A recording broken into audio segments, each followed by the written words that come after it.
Subscribe to our YouTube channel and don't forget to press the bell icon so that you can get the latest updates. नमस्कार स्वागत छ सिक्किम क्रोनिकलमा travel agent association of सिक्किमले एउटा training programme आयोजन गर्नुभएको छ है उहाँको मेम्बर्सहरू र अथवा टुरिज्ममा जो पनि स्टेक होल्डर्सहरू हुन्छ उहाँहरूको लागि रहेको छ अनलक फेज 1.0 को बारेमा र यो प्रोग्रामको बारेमा थप जानकारी दिनको लागि हामीसँग हुनुहुन्छ ट्राभल एजेन्ट एसोसिएसन अफ सिक्किमका प्रेसिडेन्ट नर्गे सोनम नर्गे लाचुङपा अनि साथैमा र general secretary Yangchen Tongden Lepcha. Thank you for having us. First of all, I would like to thank Honorable Chief Minister Sir, the opening of tourism Unlock 1.0. It's been more than 7 months that tourism business was not going on, and in Sikkim, if we see 15 to 20%, today we had training sessions among our members. We have more than 300 members across Sikkim, but today, as you have seen, more than 75% they have attended this meeting, and meeting went successful, SOP meeting. And also during this meeting, I have requested our confidential secretary, Shri Bikas Basnet, as one of our patron, and he has accepted our request to be a patron of Travel Agent Association of Sikkim, and we are looking forward to have more tourists in coming future.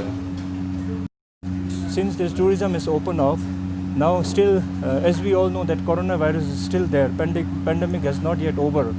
So now we have to fight with this coronavirus. So that is why the government has come up with SOP, standard operating procedures, to handle our tourists.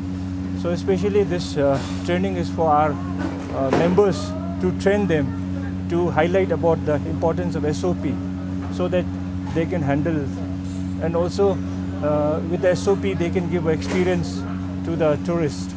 So it's all travel organizations there. I'm sure they are also doing it. And as you have seen that today more than 75% our members have come, and we have our own training institute, the TAS Training Institute we have got along with our office.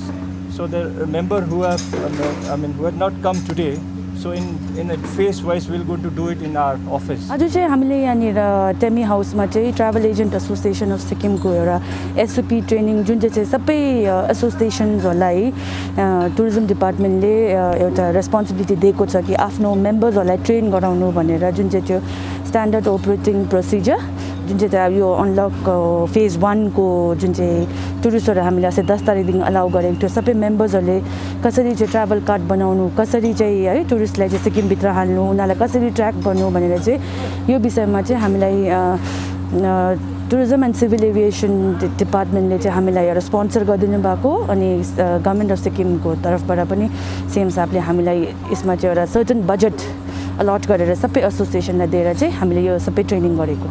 Response कस्तो थियो travel एजेन्टहरूको? कतिवटा किनभने हेर्नुहोस् यो सबैको लागि यो एकदम नयाँ चिज भएर है यो कोभिड त्यसले गर्दा, अनि प्रायः जस्तो त्यो जुन चाहिँ एउटा वेब पोर्टलको एउटा कुरा हुँदैछ ट्राभल कार्डहरू बनाउनु पर्छ भनेर चाहिँ, त्यसमा अलिकति कतिवटा कुरामा चाहिँ मेबी त्यो टेक्निकली उनीहरूले नजानेर हो कि के हो.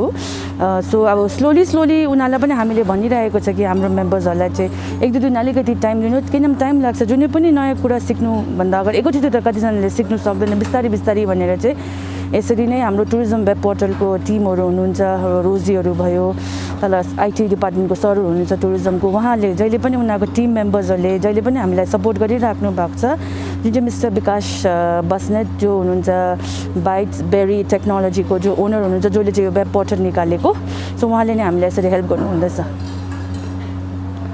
पार्टी भाजपा सिक्किम मिल्दा चाहिँ सिक्किमे जनतालाई फाइदा कसरी हुन्छ भनेर हामीले उदाहरण दिनु छ. अब त्यसको लागि त हामीले तल जानु पर्यो, तल गएर नेताहरूलाई भेट्नु पर्यो, सिक्किममा कहाँ रहेको कामहरू पेन्डिङ रहेको कामहरू छ पहिलाको सरकारमा.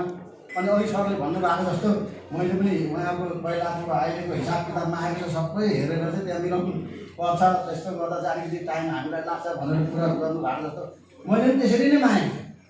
पहिलाको सरकारमा काम गर्दै गयो, कति गयो, अनि कति रहेको छ, अनि अहिलेको सरकारमा के गर्दैछ गर्नु हुँदैछ र के अब उसो गर्ने प्लान छ तपाईँहरूको, त्यो सबै हामीलाई दिनुहोस्। अन्त त्यसले मलाई एउटा टुर प्रोग्राम बनाइदिनुहोस् सिक्किमभरि।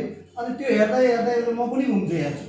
अनि कहाँ काम गर्नुपर्ने छ, कहाँ गएर तल गएर लुएर हुन्छ कि खुट्टा समातेर हुन्छ कि वहाँनिर तल गएर के भनेर हुन्छ कि अब सिक्किममा राम्रोसँगले बिजेपी र एसडिएमको सरकार चाहिँ सिक्किमे जनताको हितको लागि नै हाम्रो एलायन्स सिट सेयरिङ सरकार भएको हो भनेर अब त्यो उदाहरण देखाउनु भने हामीलाई यस्तो काम चाहिँ हामीले गर्नुपर्छ भनेर हामी तल भन्नुपर्छ कि के गर्नुपर्छ त्यो हामीले बनाउँदैछौँ। म त एउटा टास्कको एउटा रिप्रेजेन्टेटिभ जस्तो भएर चेयरम्यान भएर म अहिले कोसिस गर्दैछु के गर्ने। टास्कले नै पहिला हामीले मनसुन टुरिज्म गरौँ भनेर सतीश भाइ थाहा छ कर्मा है, मनसुन टुरिज्म गरौँ भनेर हामीले एउटा सोचेको थियो, जुन चाहिँ त्यो सोच चाहिँ कहिले पनि पुरा भएन। हेर्नुहोस् है, अब अहिले गर्दा चाहिँ के छ भने चाहिँ I will be starting from STDC. तपाईँहरूले my humble thanks, word of thanks on the occasion of this training on SOP, Tourism on Law. पुलिसहरूले मात्रै गर्नुपर्ने भन्ने छैन।